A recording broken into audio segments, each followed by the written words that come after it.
আম্মু, তুমি আমার জন্য কি এনেছো? তোমার জন্য আমার কাছে বুক ভরা ভালোবাসা আছে। আর কি লাগবে তোমার? সামিয়া, তুহিন, তুমি বেঁচে আছো? এসব তুমি কি বলছো? তুহিন ভাই, তুমি এতদিন পর, তুমি এতদিন কোথায় ছিলে? তোমার তো কোনো খোঁজই ছিল না। না কোনো কল, না কোনো এসএমএস। তোমার নাম্বারে, মেসেঞ্জার, ইমোতে আমি প্রতিটা নিয়ত কল দিয়েছি, মেসেজ করেছি, কোনো কল রিসিভ হয়নি, কোনো এসএমএস আসেনি। এমন কিছুদিন অপেক্ষা করার পর তোমার আর কোনো খোঁজই পাইনি আমি। তোমার সাথে যোগাযোগ করার কোনো কিছুতে আমি অ্যাক্টিভ পাইনি।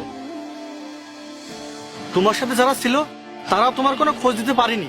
পরে তারা আমাদের জানিয়েছিল তুমি যেখানে কাজ করতে সেখানে একটা অ্যাক্সিডেন্ট হয়েছিল, সম্ভবত তুমি মারা গেছো। আমি কোনোভাবে বিশ্বাস করতে চাইনি তুমি মরে গিয়েছো। তারপরেও দিনের পর দিন, মাসের পর মাস, বছরের পর বছর তোমার জন্য অপেক্ষা করেছি, কিন্তু তুমি তো ফিরে আর আসোনি। দেখো, আমি তো তোমার কাছেই ফিরে এসেছি, কিন্তু তোমরা এখানে। আর এই বাচ্চা তোমাকে মা বলে ডাকছে কেন? তুহিন, ও আমাদের ছেলে। যখন আমি বুঝতে পারি আমি মা হতে চলেছি, তোমাকে অনেকবার কল দিয়েছি, যোগাযোগ করার চেষ্টা করেছি। তখন থেকেই তো আমি তোমার সাথে কোনোভাবে যোগাযোগ করতে পারিনি। এটা আমার ছেলে, কিন্তু তুমি ইমনের সাথে এভাবে কথা বললে কেন? মনে হলো ও তোমার অনেক কাছের কেউ। তুহিন ভাই, অনেক অপেক্ষা করার পরও যখন তোমার খোঁজ পাওয়া যাচ্ছিল না তোমার শোকে, তখন তোমার মাও মারা গেল। কি? আমার মা মারা গেছে? এটা তুই কি বলছিস ইমন? আমি আমার মাকে আর দেখতে পাবো না? হ্যাঁ তুহিন ভাই, তোমার মা মারা গেছে। আর সামিয়াও তোমার অপেক্ষায় একা একা থাকতে থাকতে শেষ হয়ে যাচ্ছিল। আর তখন একদিন তোমার বড় ভাই আমাকে ডেকেছিল।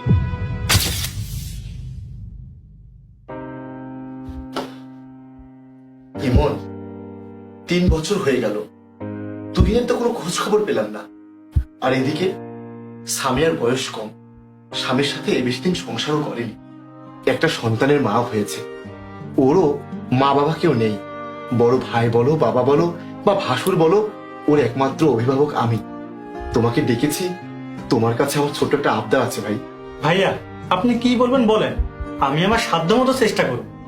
ভাই, তোমার তো কেউ নেই, আর তুমি তুহিনের বন্ধু। সেই ছোট থেকে আমি তোমার বড় ভাই দায়িত্ব পালন করছি। আমি চাই তুমি এখন সামিয়াকে বিয়ে করে সংসার করো। আমার কাছে তুমি তুহিন হয়ে থাকবে। এই সম্পত্তিতে তুহিনের যা ভাগ আছে আমি সবকিছু তোমার নামে করে দিব। ভাই, তুমি কি পারবে না তুহিনের সন্তানের বাবা হতে?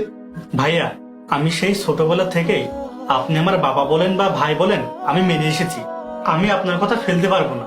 আপনার যেটা ভালো মনে হয় আপনি সেটা করুন। তুমি আমাকে নিশ্চিত করলে ভাই। আজই আমি তোমাদের বিয়ের ব্যবস্থা করছি, তুমি রেডি হও।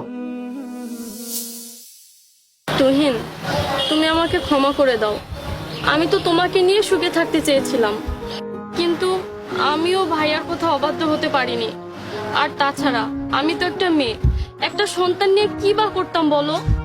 আজ 7 বছর পর তুমি ফিরে এসেছো, কিন্তু দেখো আমি অন্যের স্ত্রী। আচ্ছা, কি হয়েছিল তোমার? অ্যাক্সিডেন্ট হয়েছিল ঠিকই, কিন্তু আমি হয়েছিলাম অপরাধী। আমাকে বন্দি করে এমন এক জায়গায় রেখেছিল, আমি কারোর সাথে যোগাযোগ করতে পারিনি। মাঝে যে এতটা সময় চলে গেছে আমি বুঝতে পারিনি। আমি বুঝতে পারিনি আমার জীবন থেকে সবকিছু হারিয়ে গিয়েছে। তুহিন, ভাই আমার, তুই ফিরে এসেছিস।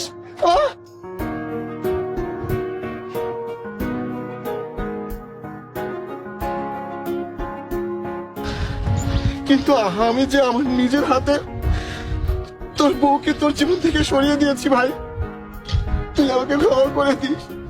না ভাই, এতে তোমার কোনো দোষ নেই। দোষ যতটুকু আছে সব আমার ভাগ্যের। তোমরা ভালো আছো, এতে আমি অনেক খুশি। সুখের আশায় প্রবাসী হয়েও আমি সুখ পাইনি। ভাগ্যের দোষে আমি হয়ে গেছি একা, কিন্তু তোমরা কেউ কিছু ভেবো না। এই যে আমার ছেলে আছে না, ওকে নিয়েই আমি আমার বাকিটা জীবন কাটিয়ে দেবো। আয় বাবা, আয় আমার বুকে আয় বাবা।